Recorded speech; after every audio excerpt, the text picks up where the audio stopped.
Good day, sir. I'm the Cadet Gaas, and today I will be discussing about the principles for a safe deck watch in port. So, this includes compliance to regulations, of course, mainly the ISPS code, which provides a framework for any ship to follow when at port to be safe. There should also be a continuous watch with sufficient crew members tasked for it. The gangway also should be secured. So, according to the ISPS, from the ISPS, every ship should have an SMS code, which is designed to obey or comply with ISPS principles. So,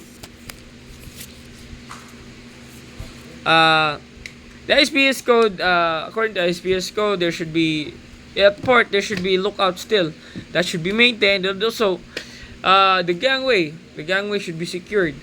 No unauthorized personnel that is not allowed by any officials on board that could enter the ship.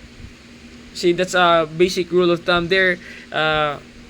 When you are the gangway watch, anyone who attempts to enter your vessel, you should have an identification card on the legitimacy of his identity.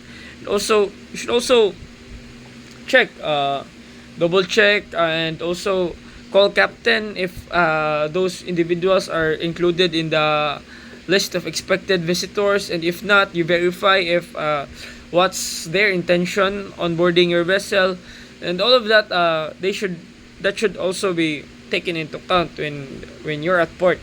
So all entities to it must be properly logged and recorded. Just what I say, the theory of outside personnel should be closely verified to promote safety and security on board.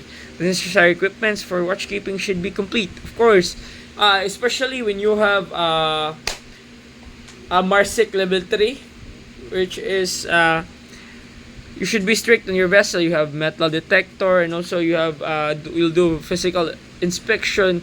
This is to verify the person that will enter your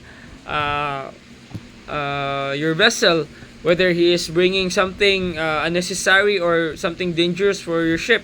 And also that depends on the MARSIC level. I mean, for MARSIC level 1, you just have to log the personnel entering your vessel, but it's different in MARSIC level 2 and MARSIC level 3.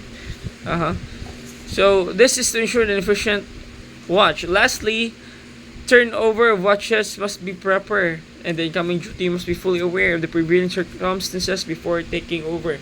So this is necessary at port or at sea. This should be practiced before you turn over your watch to the next officer. You should inform him on the prevailing circumstances for him to be ready and to be aware of what is happening around him, and he can make his own strategy to keep your vessel safe and navigate safely. So I think that's all, sir. Thank you.